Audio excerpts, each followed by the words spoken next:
Good afternoon, everyone. I'd like to welcome the members of the media who are here today and thank them for participating in today's press conference. I would also like to express my sincere thanks to those who work tirelessly to provide aid and support in our community as we continue with our work to deal with the impact of the COVID-19 pandemic. Many persons have been negatively affected, and I wish to extend my heartfelt sympathy to those who have recently lost loved ones or have experienced other tragic losses. Our commitment to assisting in whatever ways we can remains unwavering. I am pleased to advise you today of information highlighted in a recent press release published by Moodys Investor Service to announce the completion of a periodic review of the Bermuda government ratings. In general, the review sheds a positive light on Bermuda and the efforts made by this government to navigate the country through the current pandemic and to build for the future. The report echoes the same sentiments as their annual credit analysis published earlier in the summer, which also speaks favorably of the government's stewardship during these turbulent times. This marks the second time in 3 weeks that I've been able to announce encouraging news from a credit reporting agency after having reported on October the 12th of a favorable assessment by Kroll Bond Rating Agency. The periodic review released in late October by Moodys is published for information only and does not announce a rating action. However, it reiterates the key conclusions reached from their most recent action, which was published on the 2nd of July of 2021. As a result of that review, Moodys affirmed Bermuda's A2 issuer and senior unsecured bond ratings, along with a stable outlook. This rating affirmation, which confirmed that there is no change in rating since a similar review was done last year, once again indicated that Bermuda's bonds are seen to be of good quality with a low credit or default risk. In their July 2021 annual credit analysis, it was noted that Bermuda's ratings were underpinned by the country's very high level of wealth, strong institutions and regulatory framework, and commitment to prudent fiscal policy. The stable outlook reflected their assessment of policymakers' continued commitment to prudent fiscal stance that will contribute to stabilizing Bermuda's debt burden in the next 2 to 3 years, following the significant economic shock experienced in 2020 as a result of the coronavirus pandemic. The Moodys analysis specifically spoke to the fact that the Ministry of Finance released the Economic Recovery Plan in May of 2021 to boost economic growth and equity in the island, and that the plan shapes Bermuda's fiscal and economic priorities. Continuing their commentary on the economy, it was reported that Bermuda's low tax regime and a business-friendly environment, enhanced with a robust regulatory framework of international standards, contributed to its status as an important global insurance center. It also mentioned that the development of hotels such as the St. Regis, which opened in May of 2021 and has so far employed over 100 local hospitality workers, will increase room capacity on the island and boost overall tourism performance in the years to come. In relation to the government's fiscal strength, the Moodys analysis states, and I quote, "The current Progressive Labour Party government has maintained fiscal consolidation, which allowed Bermuda to keep debt metrics relatively stable," end quote. The public should take note that this was accomplished despite significant economic contraction and higher crisis-related spending adding increased pressure on Bermuda's debt burden. The report further emphasized that Bermuda's debt burden continues to be in line with that of A-rated peers, and it also expected that Bermuda's fiscal performance will remain stronger than that of related peers. Moody's October 2021 periodic review repeats many of the same statements that were written in the agency's July of 2021 annual credit analysis. It highlights the strength of Bermuda's institutions and governance, reflecting a strong institutional framework and a fiscal policy track that builds credibility by arresting the deterioration of the government's finances in the context of adverse economic conditions. Overall, both reports reflected positively on Bermuda and the fiscal management approach being taken to shape the direction that our country is heading. It is gratifying to see that similar themes have been highlighted in the rating agency reviews that have been published this year on Bermuda, whether by S&P, Moodys, or KBRA. As I mentioned in my press statement on October the 7th, these rating affirmations will help allow Bermuda to continue to access capital at relatively favorable rates. The assessment by Moodys further affirms the government's approach to the fiscal management, to the management of fiscal matters and its future program in that regard. We look forward to progressing government's plans to, in a fiscally prudent and considered manner, strengthening the economy, reduce our debt, assist our people, and create employment opportunities. Although the pandemic may continue to present challenges in our recovery efforts, the government is determined to position Bermuda to prosper in the long run. In light of the foregoing, I believe that it is important at this time to address the article that appeared in the Royal Gazette recently. I think the date was October the 20th. The article was entitled, as it appeared online, OBA Raises Doubts About Use of Kroll Bond for Bermuda Report.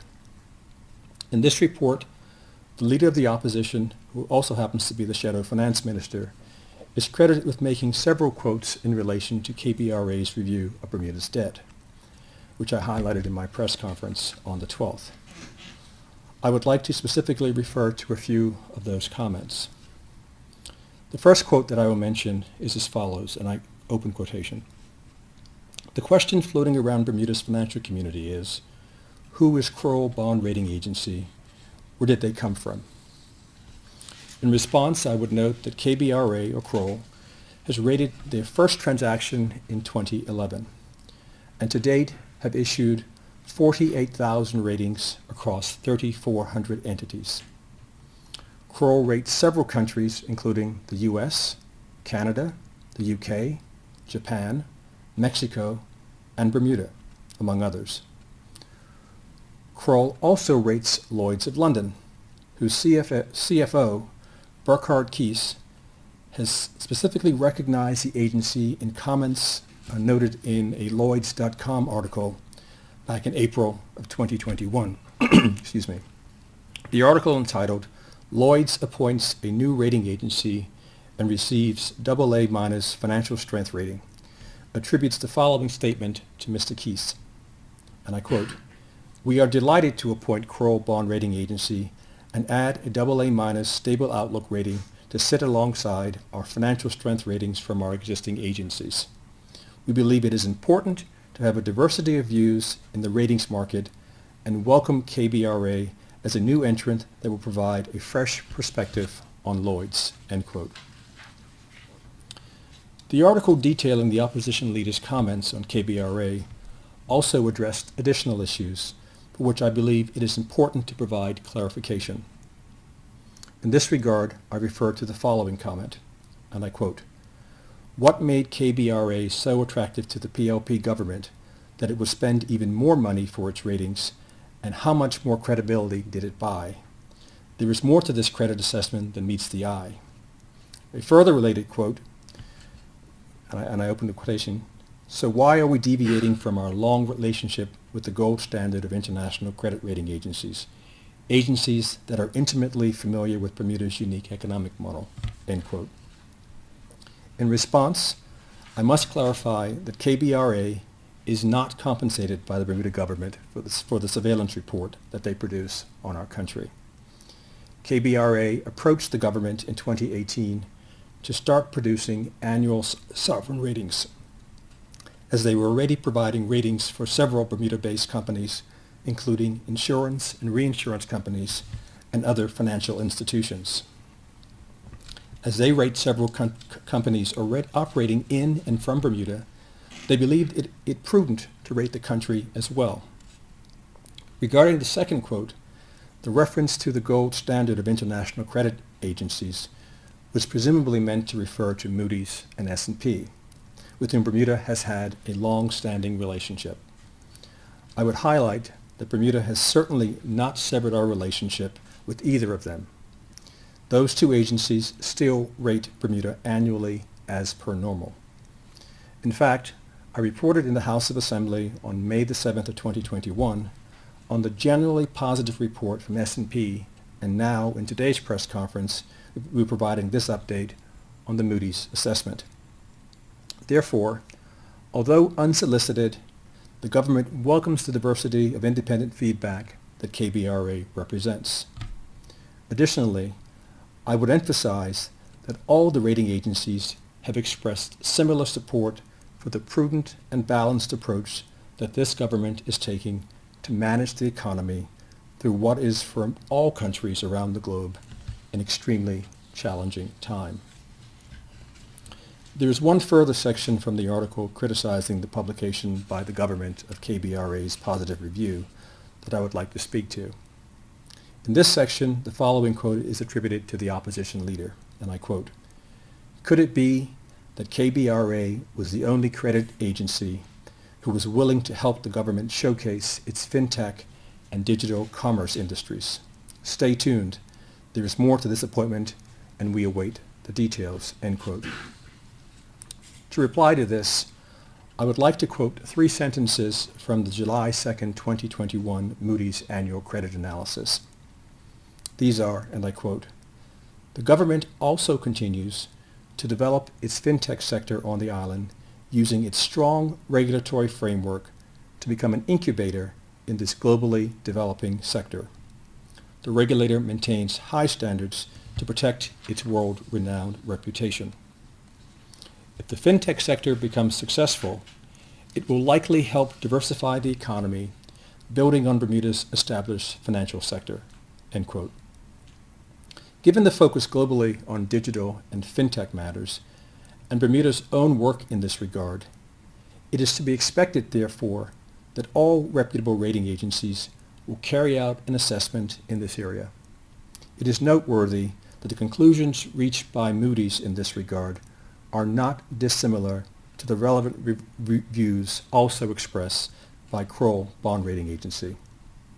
In summary, I would therefore note that Kroll is a quality and reputable rating agency, and it is noteworthy that Kroll are not the only rating agency to see potential and value in the government's work to stabilize, strengthen, and grow the economy, as well as to endorse the sound and prudent fiscal approach being taken by government.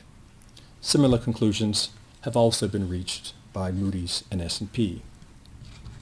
As I conclude, I would once again like to thank the Ministry of Finance team and all of those in the public and private sector who are working with us as we seek to effectively manage Bermuda's fiscal affairs and to get the word out on the impact of that work. Ensuring that the public gets the facts around Bermuda's ratings is important. As I have previously stated, Bermuda's credit ratings are critical when it comes to our ability to borrow money at favorable rates, and are also relevant to the companies who operate from and within Bermuda. They are also key to the continued strength and growth of our economy. Therefore, we will continue to do what is necessary with the support of the people of Bermuda to maintain and strengthen those ratings in a way that helps to secure the brighter, better tomorrow for all. Thank you. Thank you, Minister. We'll now take some questions from the media. Jonathan Dodd from the Royal Gazette.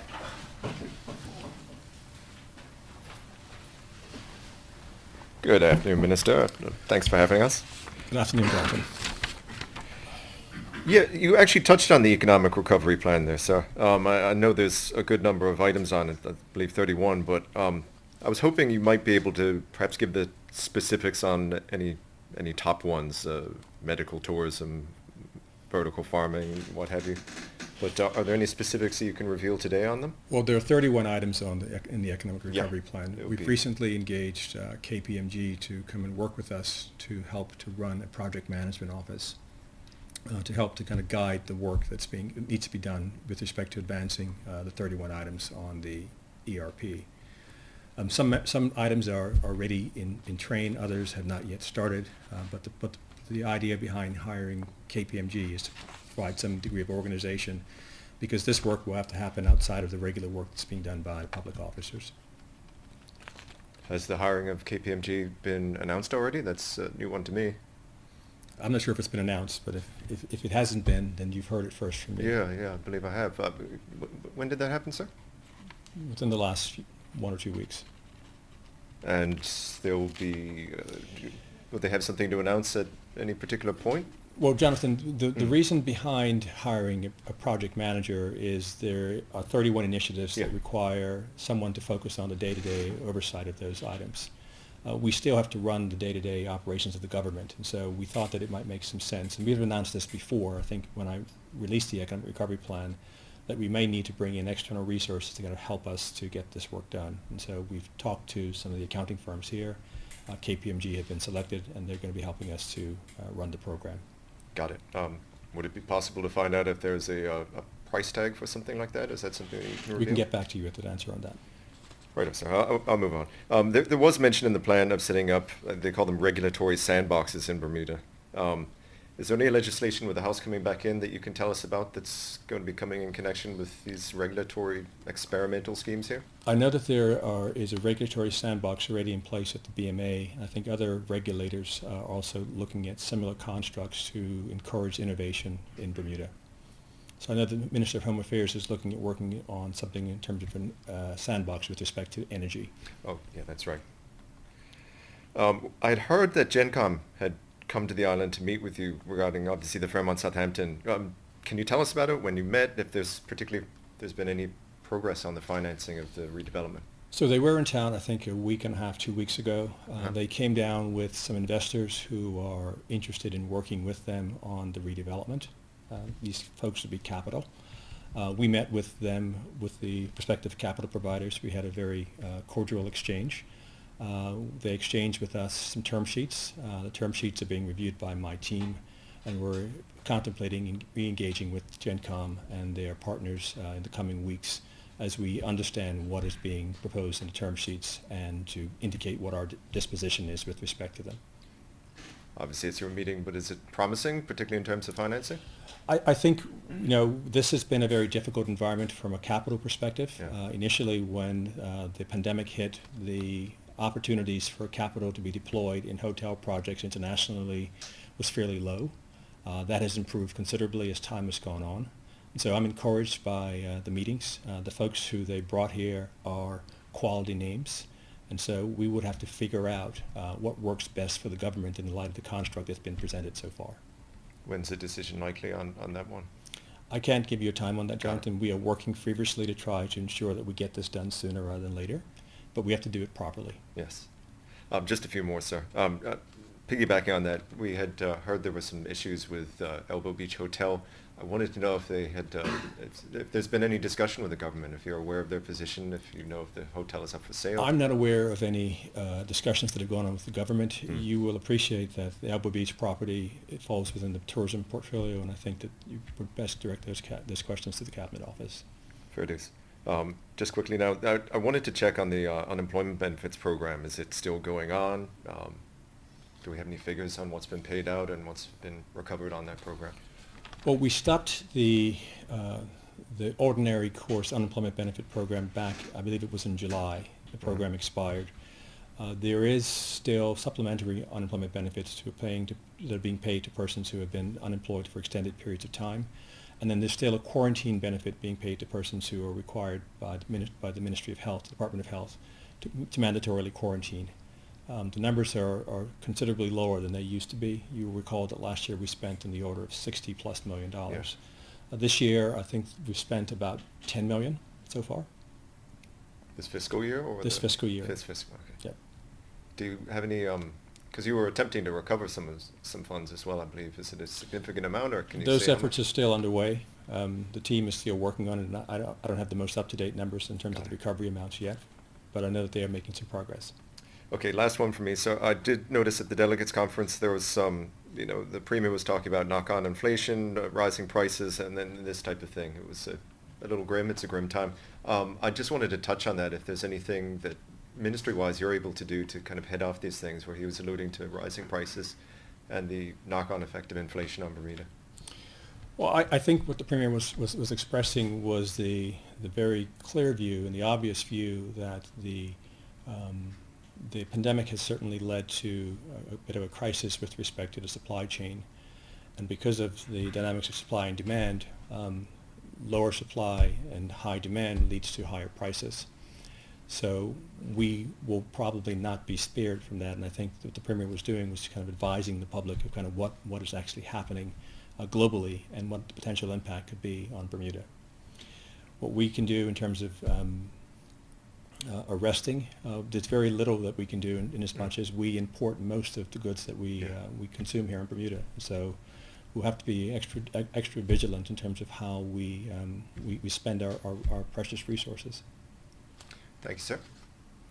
Thank you. Gary from the New Broadcast. Thank you, Minister. Just seeking a little clarification of something from a few months ago. This predates the Economic Recovery Plan, but you said in this year's budget, quote, Bermuda will return to a balanced budget in 3 fiscal years once tourism has fully recovered from the pandemic, end quote. Are you still basing a timeline on that? That is the plan that we're working to, Gary. We set out in the budget statement earlier this year a 3-year plan to recover back to 2019 levels. And so our goal is to get to a place where tourism recovers to before the pandemic, and we gave ourselves 3 years to do that. I don't think anyone is expecting tourism to recover quickly. Last time I spoke to someone high in the tourism sector, they pointed to at least 2023 before anything would happen that could constitute a recovery, and even that was guesswork. Don't you think that using such a moving target as a marker could be construed as kicking the can down the road instead of actively cutting certain projects or jobs or increasing certain taxes? Well, there's a lot to unpack with that question, Gary. I think what we tried to do in my budget statement earlier this year was to set out a thoughtful approach to the recovery of the economy in light of the damage that has been caused by the pandemic. What we did is we said that it's going to take us about three years to get back to pre-pandemic levels. At the time, that was our best thinking. We don't see a need at this point to refine that thinking any further. We're still looking at 2023, 24 as being the return to tourism. If things go according to the plan with respect to the Fairmont works, and we can find a way to agree on how the government can be supportive, it is not unlikely that in 2023, 24, the largest hotel on the island will reopen and be available for more guests. And so there's a correlation between the recovery of tourism and having the availability of spaces for tourists to stay. Okay. You did speak to credit ratings that we've spoken about today being vital for borrowing money at favourable rates. What are we looking at in terms of the increase of national debt over the next year, 2 years? Do you expect it to go up? Well, Gary, you're very well versed in my budget statement. You mentioned the 2023-24. Also in that statement, I indicated that when we borrowed money last August, we went to the market and took great thoughtfulness around figuring out what we would need to fund us through a recovery. So we borrowed enough money to last us through 23-24. In fact, what we said is that we were going to have a budget deficit last year of about $275 million. We came in closer to $250 million. Our plan for this year is a budget deficit of about $124.7 million. Next year, roughly $43 million. And in 23-24, projecting a modest surplus. So our plans at the moment have us glide pathing back up to a balanced budget. We have borrowed as much as I'm prepared to borrow at this point, and I think everyone is focused on strategies to ensure that we live within our means and get ourselves to deliver on the numbers that we promised that we would deliver on. I mentioned in my last press conference that in next year we have about $450 million of debt that's maturing, and then the year following another $450 million. It is important for me and for the country that we hit our numbers, because next November I will be going out to the market to seek to refinance debt that is maturing in December of 2022 and January of 2023. It is important when I interact with those investors, when they ask the question, you said you were going to do X, what have you done? That I be able to point to what we've done. And what we said we were going to do is deliver a deficit of 124.7. And so I'm obliged to figure out how we get to that number or better. How are we doing, obviously, now, 7-8 months on from the budget? How are we doing for target for the next budget in terms of the debt? We've just finished the mid-year 6-month numbers. We're still finalizing the results. It's still too early to say, but we're very focused on it. We keep a watching brief on it regularly. That way we can make adjustments as we need to, and we still have 6 months in which to make adjustments should they be required. Will we hear those midterm results? I'm planning on doing a ministerial statement, I think around the 12th of November when the House is back in session. I think the topic will be on the mid-year numbers, so stay tuned. Thank you. Speaking about credit ratings, etc., in some ways means very little to some islanders who are only seeing their costs increase, whether it be groceries or healthcare, or even changes from government costs, how stamp duty is worked out so that tenants and landlords must pay more to government. To what degree does an increase of costs to the average Bermudian play a part in our balancing of the budget in 3 or 4 years' time? Well, the budget is what the government takes in terms of tax receipts and fees versus what it spends. And our credit rating is linked to our ability to service our debt as per the contracts that we enter into. So it's important that people understand the importance of credit ratings. So Bermuda has a rating of A-, and so our insurers and reinsurers who base themselves here cannot have a rating that is higher than the sovereign, so they are capped at our rating. Their cost of capital is directly linked to their rating. If their rating declines, then their cost of capital goes up. If their cost of capital goes up, then they have to figure out how do they make more money to return an appropriate return to their investors. They can do it in 2 ways. They can increase their prices and render themselves non-competitive, or they can find another place where the capital treatment is more favorable. So we protect our credit ratings because it is essential to how our economy sustains itself. Similarly, banks in Bermuda also look at ratings, and their cost of capital is tied to their own ratings, but also to ours. So inasmuch as our ratings get downgraded, the potential cost of lending or borrowing money in Bermuda can also go up. So we guard our ratings very, very fiercely. And so I took some time today to kind of respond to some of the comments that were made a few weeks ago, because what I don't want to have happen is for people to not understand the importance of this issue. I'm not seeking in any way to kind of politicize it, because I think my job as the Minister of Finance is to make sure that the country stays on a very, very firm fiscal track. I don't play games with ratings at all. I can't afford to, because the country can't afford to. So they're important, and we watch them closely. And, thank you, Minister. I've covered everything I want to. Thanks, everyone.